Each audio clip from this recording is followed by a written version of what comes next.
ezek megszállt intézmények. Eltávolítjuk Orbán Viktor bábjait, akik nem a magyar embereket képviselik. Alkotmányos válsághoz pont nem ez a lépés vezet, hanem az vezetne egy idő után, hogyha ezt nem lépné meg az új kormányzat. Ideje távozni, emelt fővel, ameddig még lehet. Az Alkotmánybíróság nem látta el megfelelően az alkotmányvédelmi funkciát. Ez egy politikai kérdés, sajnos ezzel nem tudok mit kezdeni. A Tisza párt nem csak Orbán Viktor kormányát akarta leváltani. Már a kampányban megüzenték a NER közjogi méltóságainak, hogy nekik is menniük kell, hogy ne akadályozzák a rendszer átalakítását. Módosítjuk az alaptörvényt, és az alaptörvény módosítása után eltávolítjuk Orbán Viktor bábjait, akik nem a magyar embereket képviselik, hanem a maffiát és külföldi érdekeket. Most úgy tűnik, hogy a kétharmaddal tényleg nekiállnak ennek. Elnök úr, ideje távozni, emelt fővel, ameddig még lehet.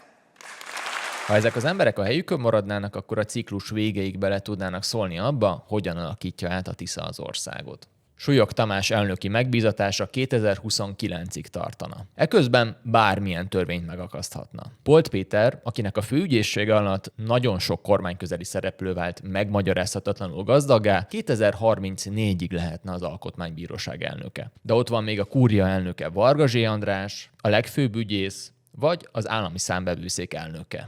Magam részéről bízom az új országgyűléssel és a kormánnyal való józan alkotmányos együttműködés kiteljesedésében. A mostani viták középpontjába került Súlyog Tamásból egy válságos pillanatban csinált köztársasági elnököt a fideszes többség. Novák Katalin után egy olyan embert akartak, aki nem zavar sok vizet.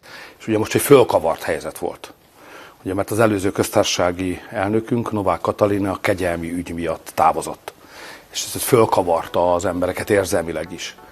És szerintem most egy olyan köztársaság tudja leginkább szolgálni Magyarország érdekét, aki stabil, nyugodt, kiszámítható, ismert, és valahogy a nyugalmát át tudja adni mindannyiunknak.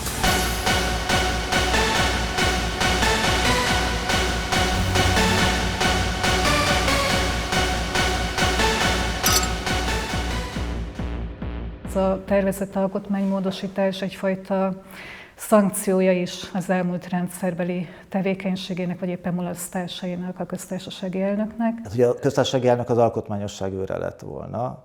Ha átmegy rajta az összes alkotmányosságot romboló törvény, akkor azt jelenti, hogy alapvetően nem jól látta el a hivatalát, és indokolt attól megfosztani. Az autokratikus rendszer működését testesítette meg, és ezzel a tapasztalattal szemben válasz ez az új alaptörvénymódosítás tervezet. Szerintem az embereket egy kicsit váratlanul érinti, hogy a köztársasági elnök, aki teljesen láthatatlan volt korábban, ahogy a Tóth V-nek is a szellemes hasonlata megfogalmazza. Ugyanilyen láthatatlan volt egyébként alkotmánybírósági elnökként is, 8 évig volt alkotmánybírósági elnök, hogy ő került bizonyos szempontból a mély állam ellenállásának a középpontjába, de ez is érthető, mert ő írja alá a törvényeket és az alkotmánymódosításokat, tehát ő van kulcspozícióban most, és valamilyen módon az ő intézményével kell valamit kezdeni. Azt gondolom, hogy alkotmányos válsághoz pont nem ez a lépés vezet, hanem az vezetne egy idő után, hogyha ezt nem lépné meg az új kormányzat, hiszen pont ez a lényeg ennek a lépésnek.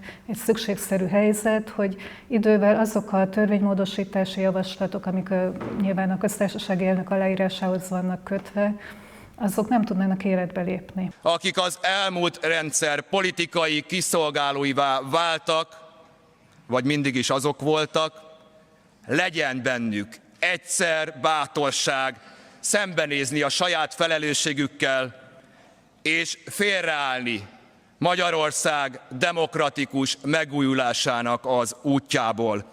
Mondjanak le ma, de legkésőbb május 31-ig, és kezdje a sort rögtön Súlyog Tamás.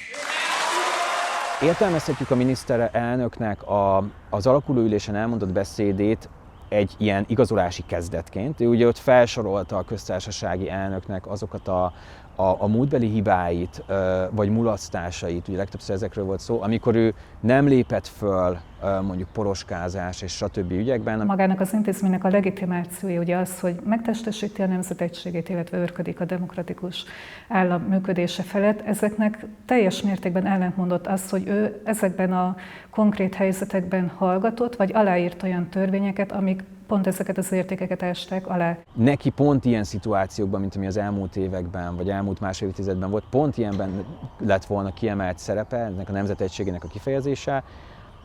Ez valóban érvelhetünk amellett, hogy ez nem valósult meg, de megint itt azért én egy alaposabb igazolást látok szükségesnek, ami valószínűleg el is fog jönni, csak itt fontos, hogy ezt nem vehetjük így készpénznek. Súlyog Tamás évki előtte 8 évig az Alkotmánybíróság elnöke volt, nem nagyon emlékezhetünk erre a tevékenységére, hogy köztársasági elnökként mindent aláírt, ami szintén azt jelenti, hogy nem töltötte be megfelelően a pozícióját. Tehát az Alkotmánybíróság abban az időben, amikor az Alkotmánybíróság elnöke volt, nem működött alkotmánybíróságként, köztársasági elnök meg nem működött úgy, ahogy az intézménytől elvárnánk. Ez egy átmeneti szükséghelyzet, tulajdonképpen egy alkotmányos válsághelyzet abban az értelemben, hogy itt most le kell bontani egy autokráciát.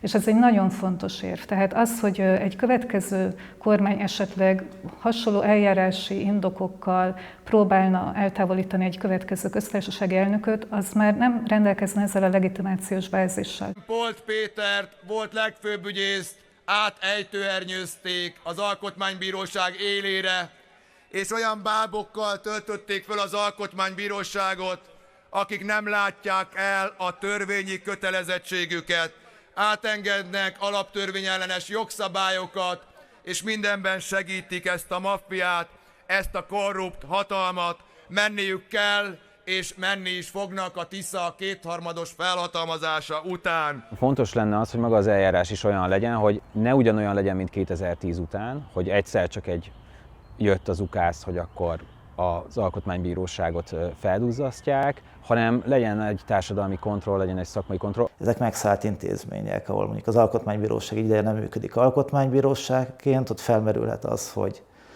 egyrészt, hogy az alkotmánybíróknak távozniuk kell, de ott vannak mondjuk a tanácsadók is, tehát velük is kérdés, hogy mi lesz. Hiányzik a bizalom az Alkotmánybírósággal kapcsolatban. Tehát se a szakmának, se azt gondolom, hogy a társadalomnak nincs megfelelő fokú bizalma, se a politikai eliteknek sem, hogy akkor itt egy jóhiszeműen eljáró alkotmánybíróság van, ami 2010 előtt megvolt. Az Alkotmánybírósággal kapcsolatban azért egy olyan szakmai konszenzus körvonalazódik, hogy az Alkotmánybíróság nem látta el megfelelően az alkotmányvédelmi funkcióját, sőt, bizonyos esetekben újra aktiválta magát, és egyfajta ilyen NER alkotmányosságot promótálta a döntéseiben.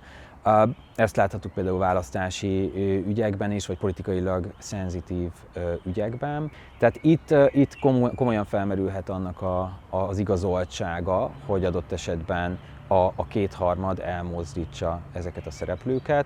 Mit szól ahhoz, hogy lemondásra szólítják fel az új kormányból rögtön? Le fog mondani? Hát ez egy politikai kérdés.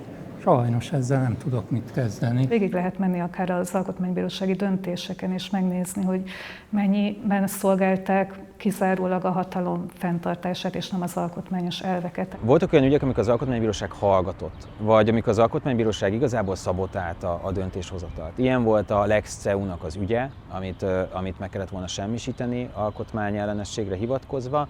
Azonban ezt az eljárást felfüggesztette az Alkotmánybíróság, és látszott, hogy szándékosan nem akar döntést hozni ebben a kérdésben. Ilyen volt az is, amikor nem volt kétharmados többsége a Fidesz-KDNP-nek, ugye 15 és 18 között, és az Alkotmánybíróság a menekült betelepülési kvóta ügyben kvázi a kétharmad vagy hát éppen hiányzó kétharmad segítségére sietett, és egy szakmailag nagyon kritizált döntést hozott. Éppen ezért lenne fontos az, hogy néha pont ilyen esetekben, amikor az autokráciának a lebontásáról van szó, tudjunk túllépni ezeken a formai szabályokon. Tehát én úgy gondolom, hogy ha a jogállamiság irányába teszünk lépéseket, akkor nem lehet gátja az, hogy ilyen bebetonozott szabályokkal próbálják még mindig hatalomban tartani magukat ezek az árványok.